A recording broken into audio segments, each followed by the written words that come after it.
Capítulo 7. Subconsciente. Tendência voltada para a vida. Mais de 90% da vida mental do homem é subconsciente. Se não usamos esse poder maravilhoso, condenamos-nos a viver dentro de limites muito estreitos. Os processos do subconsciente são sempre construtivos e voltados para a vida.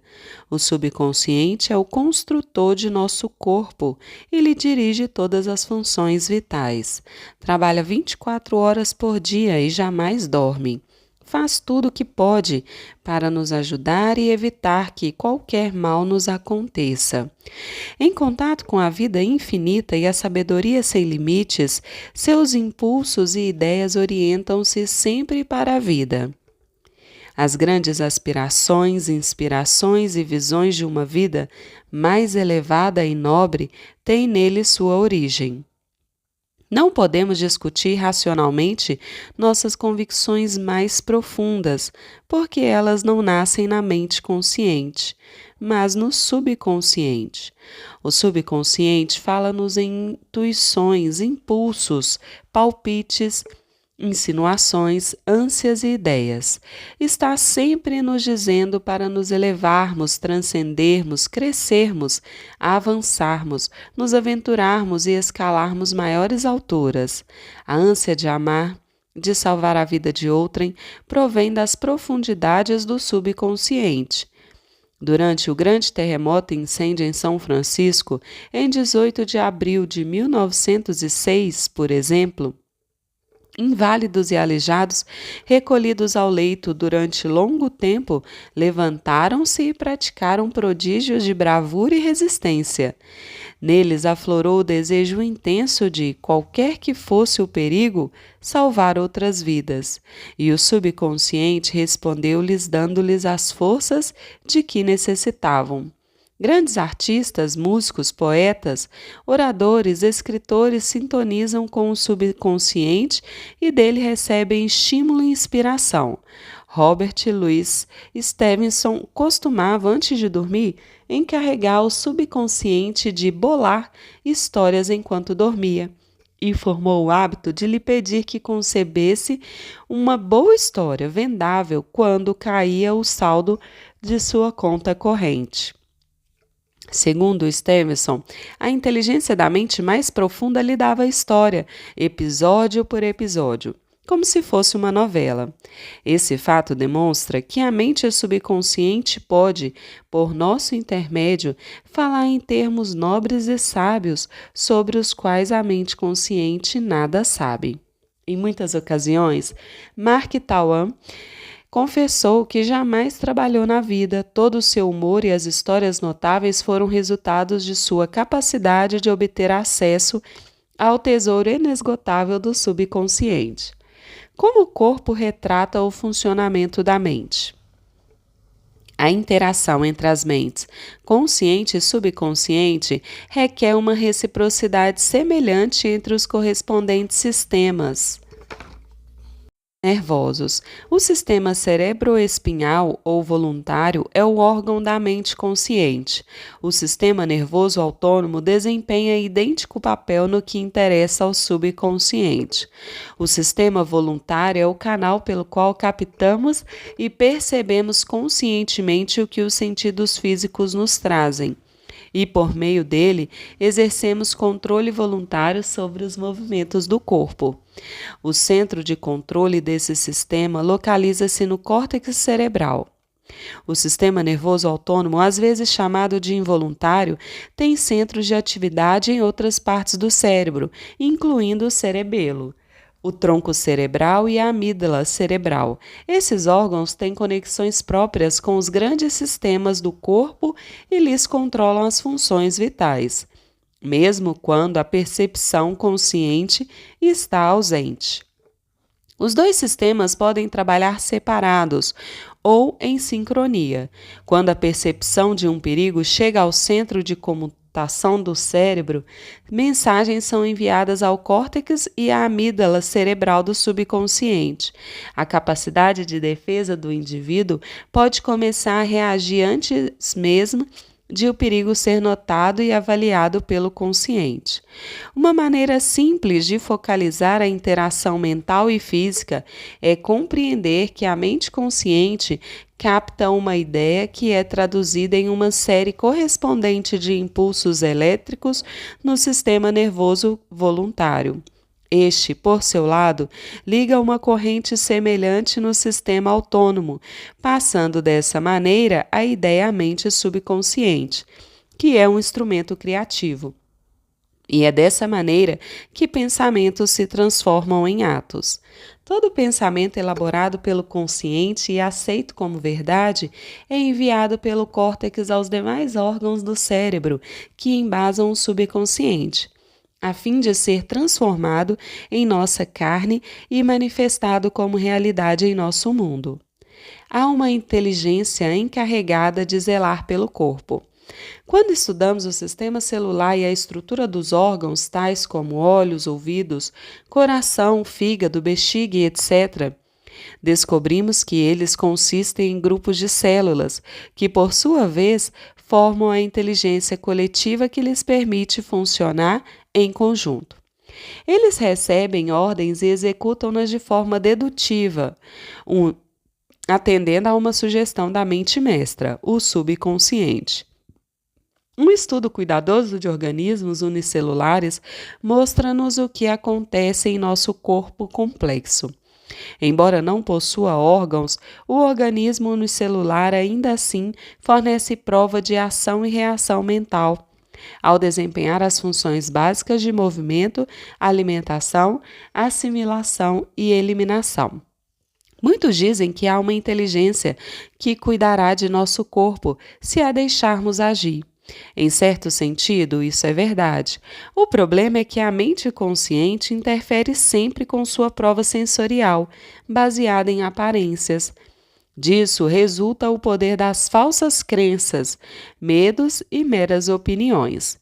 Quando medos, falsas crenças e moldes negativos de pensamento são levados a produzir uma impressão no subconsciente, por meio de condicionamento psicológico e emocional, ao subconsciente não resta alternativa a não ser agir de acordo com as especificações da planta arquitetônica que lhe é oferecida.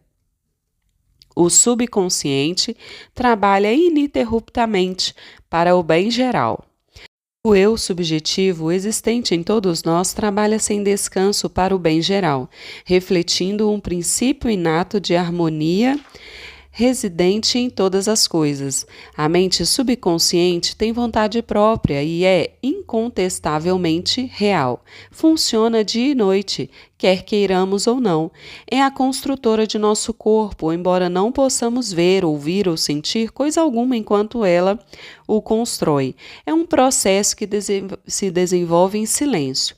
O subconsciente é dotado de uma vida própria que sempre se volta para a harmonia, a saúde e a paz. A norma divina nele operante busca expressar-se através do homem em todas as ocasiões. Como o ser humano interfere no princípio inato da harmonia?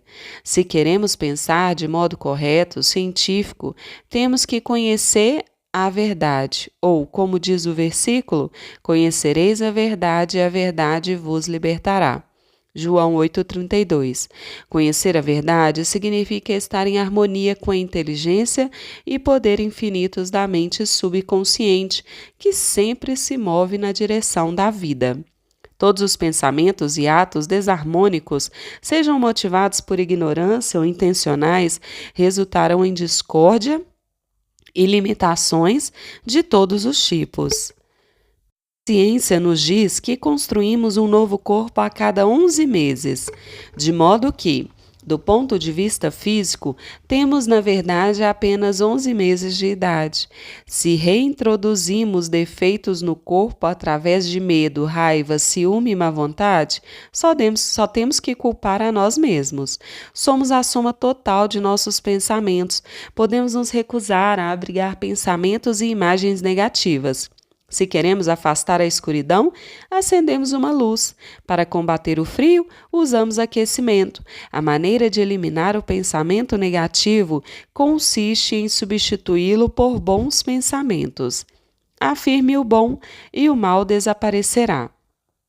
Porque é normal ser sadio, cheio de vida, forte e anormal ser doente. O recém-nascido normal é inteiramente sadio, todos os órgãos funcionam com perfeição. Esse é o estado natural e temos o dever de nos manter sadios, cheios de energia, fortes. O instinto de autoconservação é o mais forte da natureza humana e constitui a verdade inerente mais poderosa. Sempre presente, sempre em ação. Todos os pensamentos, ideias e crenças terão que funcionar necessariamente com potência máxima quando estiverem em harmonia com o princípio inato de vida existente em nós e que sempre procura preservar-nos e proteger-nos em todos os sentidos. Segue-se dessas palavras que a condição normal pode ser restabelecida com maior facilidade e certeza do que condições anormais podem ser induzidas. É normal adoecer. O estado de doença simplesmente significa que você está combatendo a vida e abrigando pensamentos negativos. A lei da vida é a do crescimento. Toda a natureza dá testemunho da operação dessa lei ao expressar-se silenciosa e ininterruptamente pelo crescimento.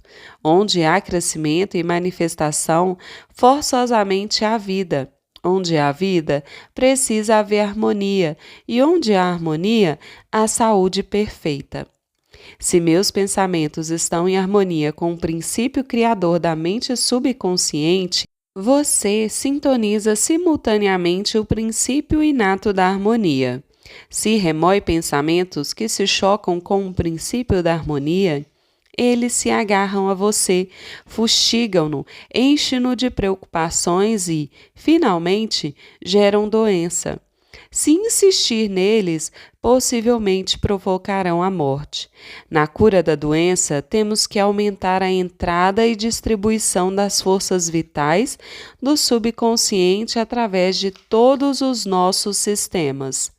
Isso pode ser feito eliminando o medo, a preocupação, o ciúme, o ódio e todos os demais pensamentos destrutivos. Esses pensamentos tendem a danificar e destruir nervos e glândulas, tecido corporal que controla a eliminação de todo material de refúgio e mantém o organismo em estado de pureza. A cura da doença de Pote. A doença de Pote, ou infecção tuberculosa da coluna, era antigamente um flagelo para crianças. Uma delas, Frederick Elias Andrew, de Indianópolis, Indiana, contraiu a doença que o transformou em uma criança torta, incapaz de andar e que era obrigada a arrastar-se sobre as mãos e os joelhos. Os médicos consideraram o caso incurável. Andrew recusou-se a aceitar tal veredito. Começou a rezar, formulou sua própria afirmação, repetindo-a inúmeras vezes por dia e absorvendo mentalmente as qualidades de que necessitava. Eu sou completo, perfeito, forte, poderoso, amoroso, harmonioso e feliz.